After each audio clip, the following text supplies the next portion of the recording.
Hi, and welcome to One Life Matters, the podcast that reminds you that your life is worth living with purpose, joy, and authenticity. I'm Trish, a counsellor and life coach, and I'll be sharing down to earth conversations, insights, and tools to help you navigate the ups and downs of life. Whether you're healing from the past, finding your confidence, or simply wanting to feel more at peace with yourself, this is your space.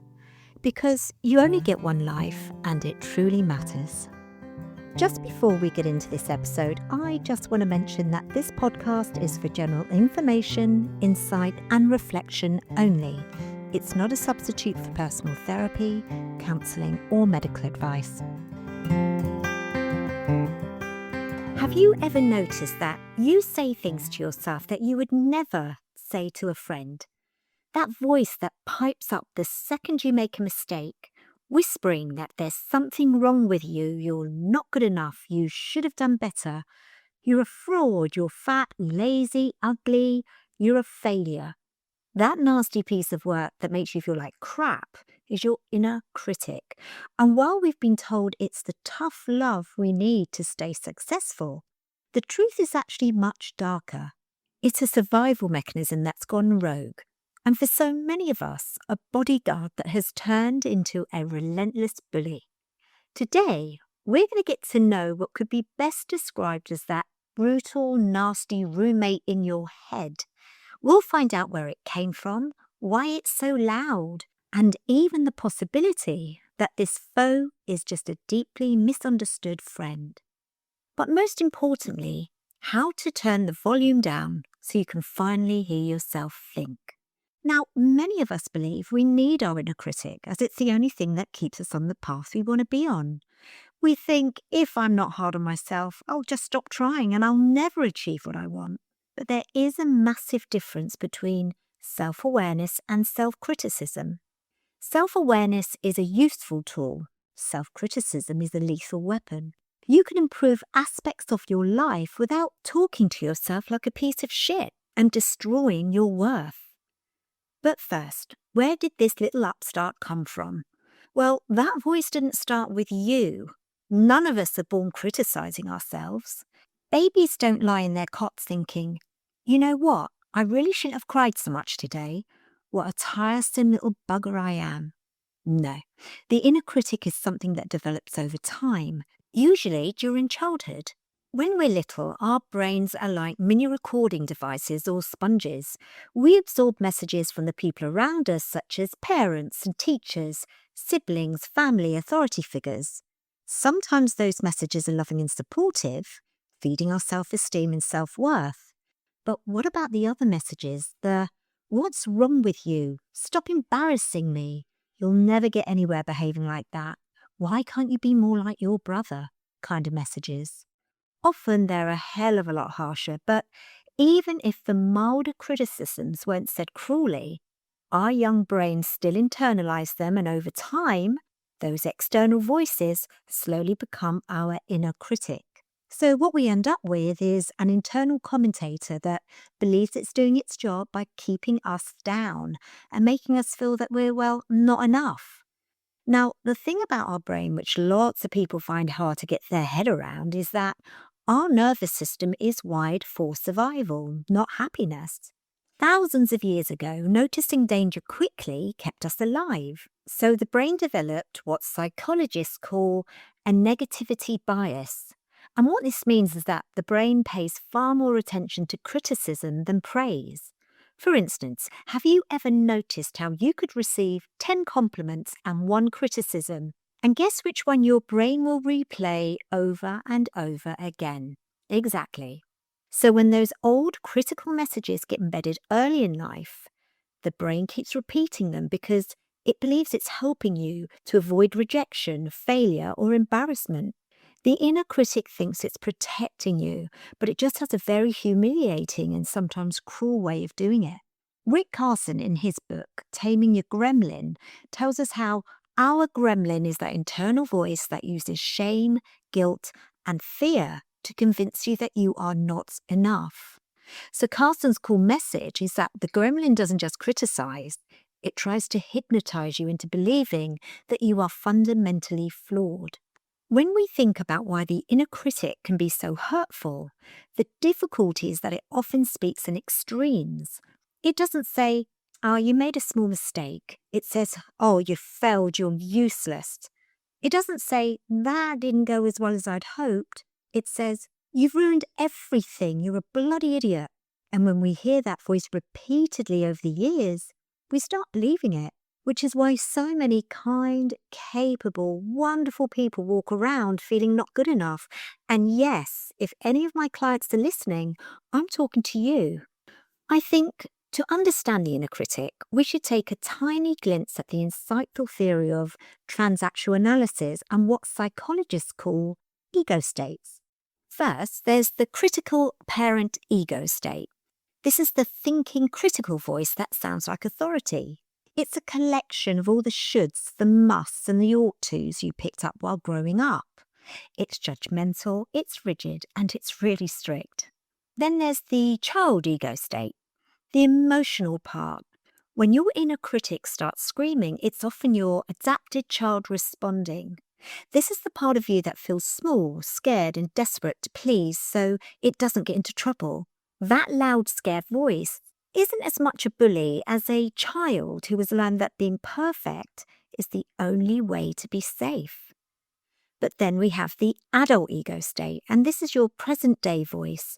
Unlike the parent who lives in the past or the child who lives in fear, the adult lives in the facts.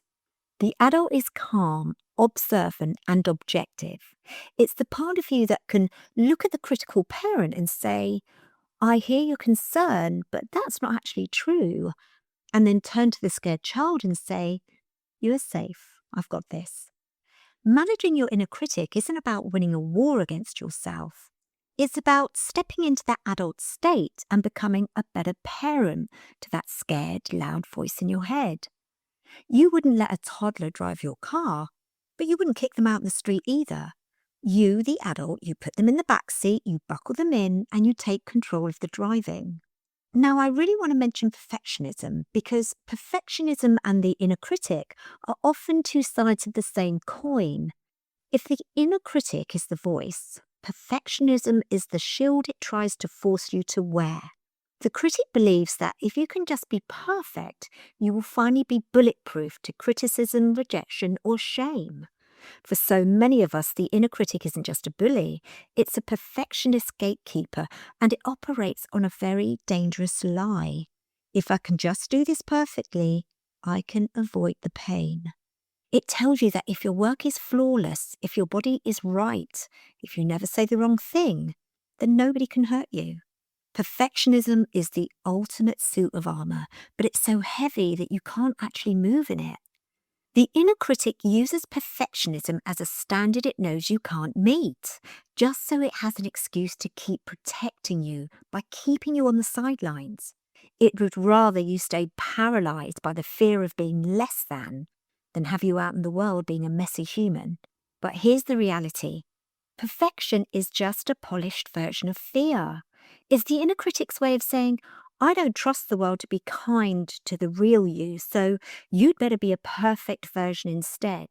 So I want to share with you my own personal experience of the inner critic. For a long time, the voice in my head wasn't actually mine. It was an echo of a dominant figure from my childhood, someone who made it their mission to remind me that I was stupid, a nuisance, and that my opinion was worthless. And this person made me feel worthless. Growing up with that kind of relentless feedback doesn't just hurt in the moment, it installs a permanent internal commentator. For most of my life, whenever I stumbled or felt overwhelmed, that old familiar script would start playing. "You're not good enough. You're just in the way, a nuisance." It knocked my confidence sideways for decades. If I'd stayed a victim to that lethal weapon of self-criticism, there's absolutely no way I'd be sitting here behind this microphone today. It's only been in the last few years that I've learned to dismantle that voice, to realize that just because a message was loud and constant doesn't mean it was ever true. I had to learn that I could grow and achieve my goals without being my own bully. So let's talk about how to manage this inner critic. You see, the goal isn't to get rid of the inner critic completely. That would actually be impossible. And let's remember that voice developed for a reason. But what we can do is change our relationship with it. And here's a few ways to begin. So the first step is awareness. So notice the voice. Start noticing when the critic appears. You might hear things like, I shouldn't have said that. Everyone thinks I'm stupid and I've messed up again. Just recognizing it, there goes my inner critic, creates a little space between you and the thought. Also, ask where that voice came from. So often when I ask my clients to take a breath, listen carefully, and ask themselves, who does that voice belong to? Something quite powerful can happen. That voice might suspiciously sound like a parent, a teacher, a past partner, or someone who once made them feel so much less than they are. We don't always recognize someone else's voice, but when we do, something shifts because we realize that's not actually my voice. It's just an old recording that's been playing in the background for years. I have real fun here with clients because if they're not sure where the voice comes from, or they do but they don't want to use their name, they'll make one up, which has often provided some humour to our sessions. Oh, look, here comes Gollum. And what about giving that voice an image? Visualising your critic is the first step to disarming it. But if the original owner of that voice is someone you'd rather not see in your head, then just replace them with someone or something ridiculous like a cartoon character, or imagine them on the toilet. Because when you give the critic an image that's a bit absurd, it's a lot harder to take their criticism seriously. Now imagine the colour draining out of that image while it gets smaller, fading into the background until it completely disappears.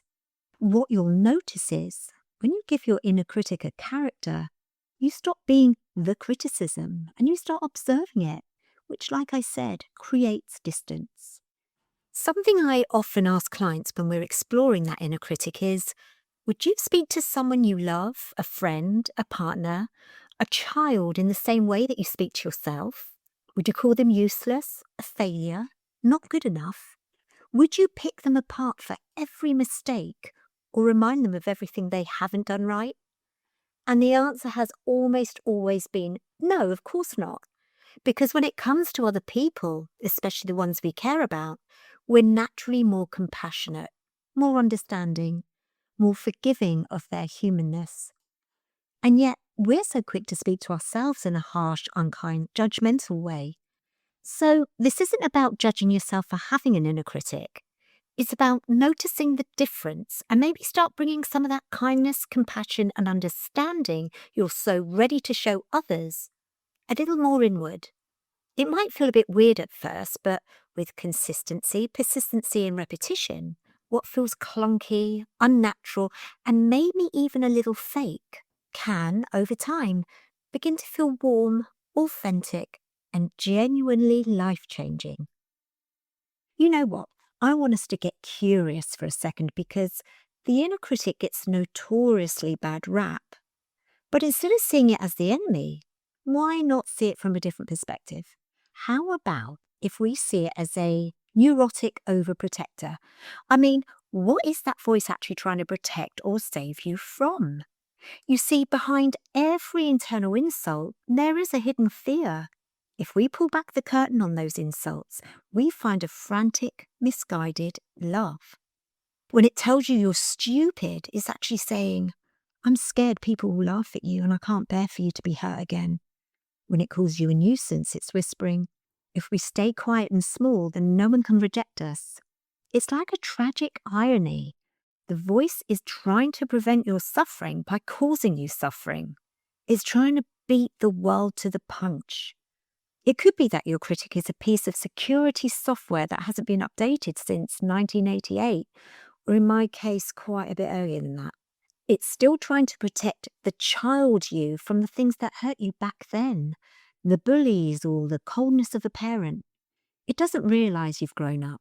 It doesn't know you now have the tools to handle most knockbacks of life, and it's terrified of you feeling that old, familiar pain.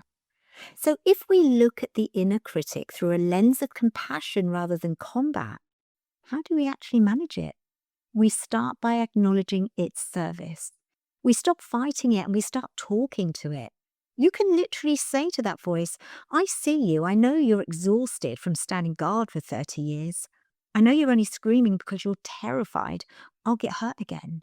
And then you do the most powerful thing a person can do. You decommission it.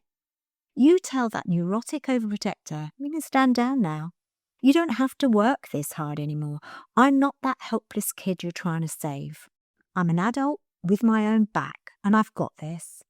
It's about moving from a state of internal war to a state of internal leadership. You aren't firing a bully, you're retiring a weary soldier who simply didn't realise the war was over. And before we go, I want to leave you with a different kind of benchmark. We've spent so much of our lives chasing perfect as a way to stay safe. But maybe the real freedom is found in good enough. Good enough isn't a consolation prize, it's a sanctuary. It's the space where you're allowed to be human, to make a mess, and to still be worthy of your own respect and that of others. And I'd really like you to take a look around at the people you pass today. Everyone you see is dealing with an inner critic to some degree, from the person who seems to have their shit together to the one who visibly doesn't. And as for the person who cut you off in traffic, the rude shop assistant, or the people who just come across as total twats or absolute arseholes, before you react, just consider that they might be losing a war inside their own heads. That outward arrogance or loudness is often just a frantic shield for an inner voice that is currently tearing them to pieces. We're all just trying to navigate the world while a voice in our head tells us we're doing it wrong. So have some grace for the annoying ones. They're likely just exhausted from the fight. And for heaven's sake, have some grace for yourself. You don't need to be perfect to be remarkable. That voice in your head, it might be loud, it might be persistent, even harsh at times, and it might feel like it's telling you the truth, but it isn't always telling the whole story. Sometimes it's just an echo trying to keep you safe in the only way it knows how. So instead of fighting or believing it, like I mentioned before, maybe just get curious. Meet it with a little compassion and remind yourself that you are not your inner critic. You're the one who gets to choose how to respond to it. And that is where your power lies. Thank you for joining me on One Life Matters. If today's episode spoke to you, I'd love you to subscribe and maybe share it with someone who might need it too. And remember, you only get one life, so make it one that truly matters. Until next time, take care of yourself.